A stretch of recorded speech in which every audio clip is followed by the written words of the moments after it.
আবার প্রমাণ করতে এলাম তুমি কতটা মাথা মোটা। তোমার কি মাথায় একটু ডিস্টার্ব আছে? কাকিমা তুমি ভোর 5টার কথাটা বললে, তো আমি একটু বলি। আমার রাগ হচ্ছে না এই ভিডিওটাতে, প্রচণ্ড হাসি পাচ্ছে, কারণ তোমার কথাতেই না আমি যখন ভিউয়ার্সরাও হয়তো ভুলে যেতে পারে, আর যারা ভুলবার নয় তাদের মনে আছে, বাট আমিও মনে পড়াতে এলাম। তো ভিউয়ার্সরা যখন আমার কথা শুনে যাবে, জিনিসটা দেখবে, তখন না তুমি তোমার গালের নিজের জুতোটা খেয়ে নিও, ঠিক আছে কাকিমা? কাকিমা তো এবার আসি ভোর 5টার সময়।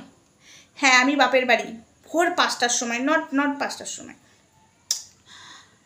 আমি ভোর 5টার সময় মানে সাঁইথিয়া থেকে আমি তোমাদেরকে বলছি, বাট আমার লাইভটা, আমার ভিডিওটা যদি দেখো সেদিনকার, আমি পুরোটা ক্লিয়ার করে দিচ্ছি, ভিডিওটা দেখতে থাকো, তো স্কিপ করো না। হাই ফ্রেন্ডস, সোমা ওয়ার্ল্ডে তোমাদেরকে অনেক অনেক স্বাগত, আর অনেক অনেক ভালোবাসা। চলে এসেছি আবার আর একটা ভিডিও নিয়ে। ভোর 5টার সময় ময়ূরাক্ষী বিশ্বভারতী ধরেছিলাম, ঠিক আছে? তো সেই বিশ্বভারতী যদি আমি সাঁইথিয়া থেকে ধরি, দুর্গাপুর থেকে নয়, আমি সাঁইথিয়া থেকে ধরেছিলাম।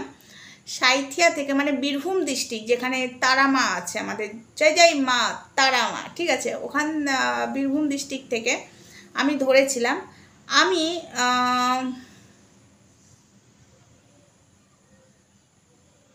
প্যান্ডেলে ঠিক 9:45টায় নামি। টাইমটা একটু করে নিলাম, যদি ঠিকঠাক না হয়, কারণ লাইভটাতে ধরা পড়ে যাবে আমার লাইভটা।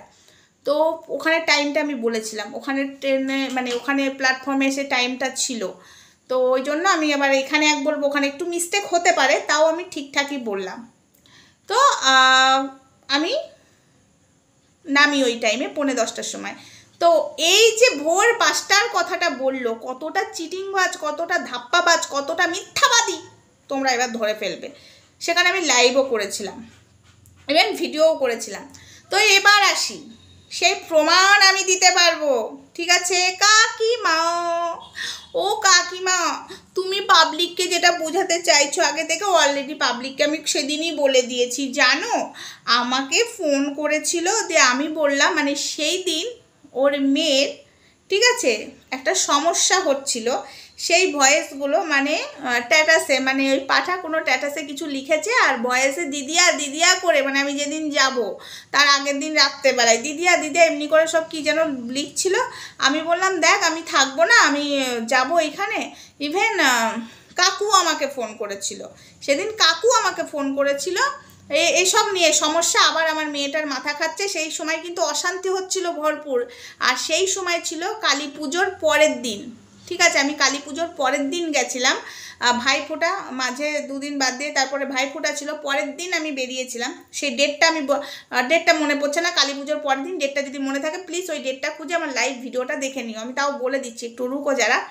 তো সেই সময় আমাকে ফোন করেছিল যে আবার আমার মেয়ে তোমাকে ফোন করেছিল, কিছু বলেছে আমাকে এরকম করে কাকু, এরকমই হ্যাঁ একটা কিছু বলছে, আবার মনে হয় আমার মেয়েটার মাথা খাচ্ছে, মেয়েটা তো বেশি ছিল। কাকু কিন্তু চিন্তাতেই ফোন আমি করেছিল, ঠিক আছে? যে আমি বললাম কাকু দেখো আমি খুব ব্যস্ত আছি, আমি কালকে বাড়ি যাব, এই বিষয় নিয়ে আমার এখন মাথায় ঢুকালে হবে না, আমি এখন অন্য মুডে আছি, আমি এই বিষয়ে এখন কদিন ঢুকবো না। তখন কাকু বলছে তুমি কোন দিক দিয়ে যাবে? আমি বললাম আমি তো এই তোমাদের ওই দিক দিয়েই যাবো, ওই দিকেই তো আমার বাড়ি, তাই না? যে তখন বলছে তাহলে তুমি আমার বাড়িতে এসো, প্লাস পাশ থেকে কাকিমাও বলছে তুমি কিন্তু আমাদের বাড়িতে আসবে। আমি বললাম না আমি যাব না, ঠিক আছে আমি যাব না, ঠিক আছে? তখন নিজেরাই বলছে তাহলে দেখা করতে যাব, ঠিক আছে? নিজেরাই বলেছে দেখা করতে যাব, ঠিক আছে? এটা আমি তোমাদের আগের লাইভ মানে সেই দিন লাইভে ভিডিওতে আমি ডিটেলস বলে দিয়েছি, আমাদের কাকিমা ভুলে গেছে, দেখেনি তো। কাকিমা একটু দেখে এসো, তুমি আজকে বলেছো, আমি সেটা ভিউয়ার্সদেরকে অনেকদিন আগেই বলে দিয়েছি, এই কথা তুমি ভোর 5টায় বললে তো নিজের জুতোটা নিজেই খাও, যাও জুতোটা থাকলে খেয়ে নাও। ভোর 5টায় আমি লাইভ করেছি, পাবলিককে বলেছি, ইভেন যে তোমাদেরকে যে কতবার ফোন করেছি সেটাও বলেছি। বললে তোমরা আসবো, তারপরে এলে না, তাই কেমন খারাপ লাগলো। তারপরে আমি ভাবলাম ওই অশান্তিতেও কাজ শুনলাম, তারপরে কি কিছু করেছে নাকি মানে ওনার মেয়ে, ওইটাই ভাবছিলাম, তো তাও ফোন করেছি। তো এবার তারপরে ওদের মধ্যে কি হয়েছে আমি ভাই জানি না, ঠিক আছে? তো আমাকে বললো দেখা করব, তো দেখা করব যখন আমাকে বললো, তখন আমার বরকে বললাম, তখন এটা সন্ধ্যের ঘটনা। তো তখন আমি বললাম যে দেখো দেখা করবে বলছে, এবার খালি হাতে না আমার দেখা করতে ইচ্ছা করছে না। আর তখন আমার বর ঠিক আছে, গিফট এনে দেয় মা মেয়ের জন্য, গিফট এনে দেয়। সেই গিফট আমার ব্যাগেও ছিল। তারপরে আমাকে বললো তুমি দিয়ে দিও, দিয়ে দেখা করো, কিন্তু ওদের বাড়ি কিন্তু যাবে না। আমার বর বারবার বলছিল ওদের বাড়ি কিন্তু তুমি যাবে না, আর আমিও কিন্তু যাব না, তুমি বলবে তখন আমিও কিন্তু যাব না। ঠিক আছে, আমি বললাম না আমি যাব না। বলছে ওরা জোর করলেও কিন্তু যাবে না। আমি বললাম না আমি একদমই যাব না। তারপরে এই হলো ঘটনা হয়েছিল। আর ওখানে শুধু আমার বর বা আমি বা আমার 2 ছেলে না, আমার দিদি ছিল, দিদির মেয়ে ছিল, আমরা অনেকগুলো ফ্যামিলিই ছিলাম ওখানে। তো আমাকে বলেছিল দেখা করব, নিজে থেকেই বলেছে। ইভেন তোমাদেরকে আমি ভিডিওতে বলেছি, ওখানে দাঁড়িয়ে ভিডিও করেছি, ভিডিওটা পরে ছেড়েছি, লাইভটা আগে করেছি। লাইভে আমি বলেছি যে কাকু আসবে, কাকিমা আসবে, কই এখন এলো না, আমার তো ট্রেনটা চলে এলো, তো কে জানে কি হয়েছে। আমি তো ফোন করলাম, অনেকবার ফোন করেছি কাকিমাকে এবং কাকুকে, অনেকবার ফোন করছি, সেটা তোমাদেরকে তখনই বলে দিয়েছি। আমাদের কাকিমা ভুলে গেছে, ভাবছি সোমা, আমি না যার সাথেই যা কথা বলে, এই যে ঈশানি ভিডিও নামিয়েছে, তো ওকে নিয়ে আমি পরে ভিডিও করবো, সেটা তো পাবলিক আমি আগেই বলে দিয়েছি। বলছে বলতাম না, বলে দিলাম, তো আমি পরে বলছি, ওটা এই বিষয়ে নয়, এটা হলো কাকিমার কথা। ওই ভোর 5টার সময় নাকি ওর বরের সঙ্গে, ওর বর এমন হিরো, ভোর 5টার সময় যাবো দেখা গাইতে, বাবা গো বাবা গো। তাহলে কত দূর? ভোর 5টা বলছো, তোমার ওখান থেকে কি একটুখানি শ্যামনগর? হ্যাঁ, ভোর 5টা বলছো? তো আমি তো পাবলিককে আগেই জানিয়ে দিয়েছি যে তোমরা বলেছো দেখা করতে আসবে, এবার তোমার ইচ্ছা ছিল না ছিল আমি কি করে জানবো? তাহলে তুমি মন রাখার জন্য বলেছো, তখন কাকুর ইচ্ছা ছিল তুমি বললে, যাই হোক সেটা আমার জানারও দরকার নেই, আমার ঢোকারও দরকার নেই। তো এই হয়েছে বিষয়। তো তোমরা তখনও শুনেছ, আর যারা যারা নতুন আছো, এখনও যারা শোনোনি, কালী পুজোর পরের দিন লাইভ ভিডিওটা একটু কষ্ট করে দেখে এসো, একটু কষ্ট করে দেখে এসো। ওখানে আমি দাঁড়িয়ে প্ল্যাটফর্মে দাঁড়িয়ে লাইভ করেছিলাম, যদি আসে তো লাইভেই দেখা হয়ে যাবে। তো ওরা ফোন ধরেনি, ওদের মনে যে এই ছিল। আর আমি ভাবছিলাম যে দেখো আবার মেয়েটাকে নিয়ে অশান্তি হলো কিনা, পাঠা আবার ডিস্টার্ব করছে কিনা, এটাই তো শুনে মানে কাল 2 দিন ধরে শুনছি এত অশান্তি, তাহলে কি তাই হলো?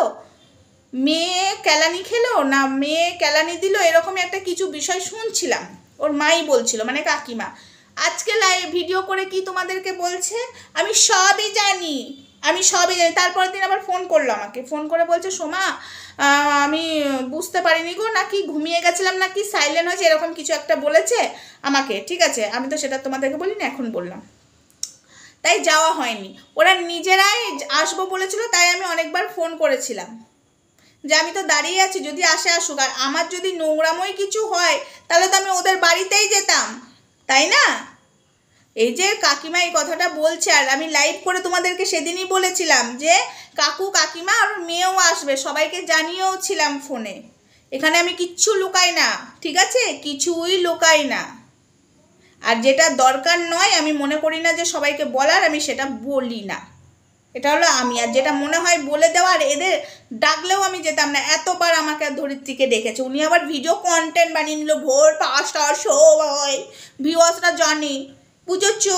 আমি ওখানে দাঁড়িয়ে দাঁড়িয়ে তোমাদের এই ব্যান্ডের ওখানে লাইভ করেছি, তুমি জানো? তুমি কিছু জানো না? যদি না জানো কাকিমা, ও কাকিমা, তুমি আজকে যে কথাগুলো বললে, আমি বলেছিলাম যে আমি কতবার ফোন করছি, দেখো ওদেরকে ফোনটা ধরছে না, কি হলো কে জানে। তাহলে আমি তো এবার তো ট্রেনটা আমার ঢুকেই যাবে, এবার আমি চলে যাব নৈহাটিতে, মানে আমার নৈহাটির ট্রেনটা ঢুকেই যাবে, আমি নামবো, তো এলো না। তো যাই হোক, যদি পরে আবার দেখা হয়তো হবে, না হয়তো না হবে। আমার অতটা ইন্টারেস্ট ছিল না টাকা খরচা করে তোমাদের জন্য গিফট কিনবো।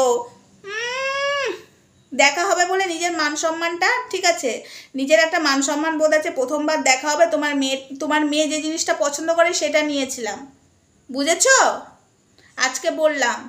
আর সেদিন আমি বলিনি গিফটের কথা লাইভে, আজকে বললাম। সেদিন দাঁড়িয়ে দাঁড়িয়ে ওখানে লাইভ করেছি, তোমার ওখানে পাবলিক হয়ে আছে, দেখে আসো, বলেছিলাম যে কাকু কাকিমা বলেছে দেখা করব, ঠিক আছে, তোমরাই বলেছিলে আগে থেকে, আমার দায়ী পড়েনি। কেন গো মিথ্যা কথা বলো ফাঁসাবার জন্য, চিটিংবাজ ধাপ্পাবাজ মহিলা? তোমার লজ্জা লাগে না? ধর্মে সইবে না, ধর্ম বল, দেখছো তো জ্বলে পুড়ে মরে যাচ্ছ, জ্বলে পুড়ে। কত আমার মা দেখো কত সুন্দর সুখে শান্তিতে আছে, দেখো জ্বলে পুড়ে মরছে মেয়েকে নিয়ে। তুমি এরকম পাপিষ্টা বলে তুমি জ্বলে পুড়ে মরছো, আমার মা দেখো কত সুখে শান্তিতে আছে। তুমি পাপিষ্টা, মিথ্যা কথা, চিটিংবাজি কথাবার্তা। আমি তো সেদিনই ভিউয়ার্সদেরকে বলে দিয়েছি। আবার কি, আবার যারা যারা শুনতে চাও, লাইভ পাবলিক আছে, ভিডিও পাবলিক আছে। তারপরে তো বাড়িতে যে ভিডিও ছাড়লাম, ভিডিওর মধ্যেও বলেছি। যাও যাও যাও দেখে এসো, যাও। যত সব। আমার বর থাকতে তোমার ওখানে আসার দিন তো আমার বর গেছিল। তুমি কি বলতে চাইছো, কি মিন করতে চাইছো? নিজে বলেছো কথাটা, আমি রেকর্ডটা খুঁজছি, দাঁড়াও। আমার তো অটো রেকর্ড, আমি চেষ্টা করছি তুমি কি কি বলেছো না বলেছো। তো কাকু আমাকে বললো যে দেখা করব। তোমরা তো আমাদের বাড়িতে জীবনে আসবে না, আমাদের এত উপকার করেছো, তোমাদের জন্য তো কিছু করার সুযোগ করে দেবে, মানে সুযোগই করতে দিচ্ছ না। একটু এক থালা ভাত খেয়ে যাবে এরকম কথাও বলছিল। আমরা বললাম না। ধরিত্রীকেও সেইবারও বলেছিল এসো এসো, ধরিত্রী আর আমি যাইনি। যত সব। দেখাতে পারবে একটা ফটো, দেখাতে পারবে একটা? যদি দেখাতে পারো এই বড় বড় চাবালটা ঠিক আছে। আর তুমি এই কথাটা বলছো, তুমি ভাবছো পাবলিককে জানিয়ে দিই সোমা এরকম এরকম। আরে আমি পাবলিককে আগেই বলে দিয়েছি, সেই দিনই বলে দিয়েছি কাকিমা তুমি একটু দেখো। চলো বন্ধুরা, টাটা, পরে দেখা হচ্ছে। ততক্ষণ সঙ্গে দেখো, ভালো থেকো, সুস্থ দেখো। কাকিমা তোমার জুতোটা যদি থাকে একবার জুতোটা খেয়ে নিও আমার লাইভটা আর ভিডিওটা দেখার পরে, ঠিক আছে? একটু চেক করে আসবে, বুঝেছ? চেক করে আসবে আমার লাইভ ভিডিওটা, বুঝেছ? বুঝেছ কাকিমা? আমি সেদিনই সবাইকে বলে দিয়েছিলাম, জানো কাকু আর কাকিমা আর কাকিমার মেয়ে আমার সাথে দেখা করতে আসবে, নিজে থেকে বলেছে, জানো? বোকা কোথাকার, ভোর 5টার সময়। যত সব।